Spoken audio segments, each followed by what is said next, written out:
first prison for the state of Michigan was built in 1838, located in Jackson. The enclosed area of the old prison was about 20 acres.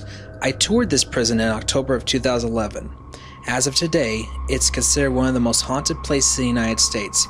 After the prison was shut down in the mid-1930s, all the cells were taken out and the building was converted over to an art studio and apartment complex. Beneath the prison are a series of tunnels, where inmates were transported back and forth between the buildings. A few have caved in on the outside of the building, but the ones underneath it are still intact. In the small town of Sanger, a big event has come to town. North American Wrestling debuted at the Sanger Youth Center, bringing with them some of the best local talents in Fresno County. Wrestling fans from all over came to check out wrestlers like the Punisher, Louis Tugman, and Sanger's own Red Rhino, who wrestled each other in a bull rope match.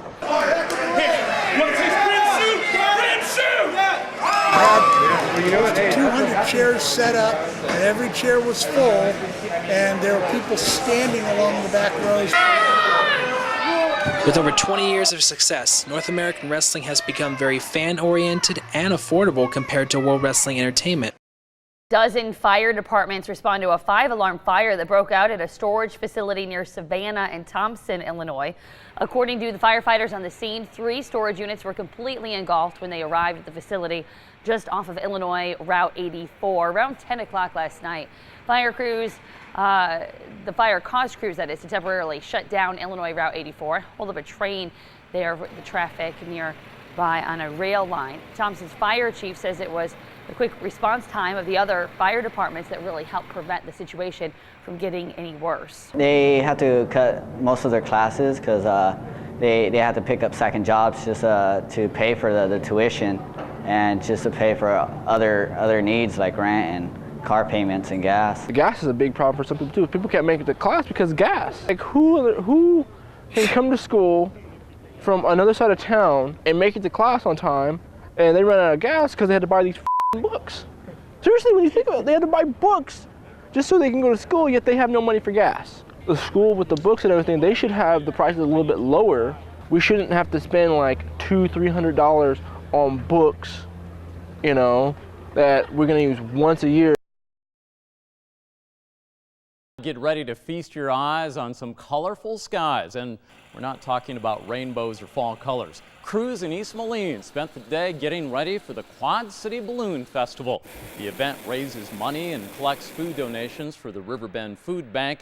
And if you want a view from above, you can even donate $15 to take a tethered ride in a Gentle Giant. It's the 27th year for the Student Hunger Drive. The 6-week challenge kicked off this evening with skits and pizza. Over the next month and a half, the kids will collect food to stock pantry shelves all around the Quad City area.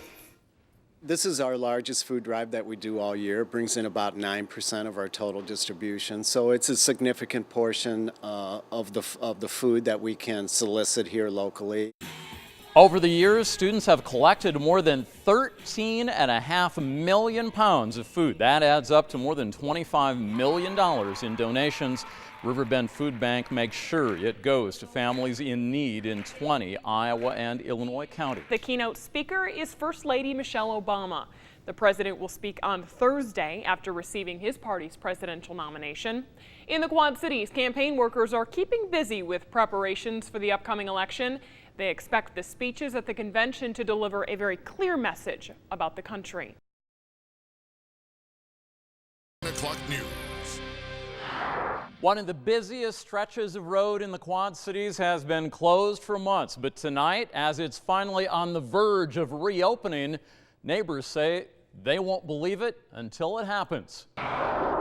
When the school board's sending stuff home, superintendent's sending mail home like this, it's not a good sign. Some Quad City parents concerned after news that their child's school is getting a failing grade, and to make matters worse, that they may not be able to do anything about it.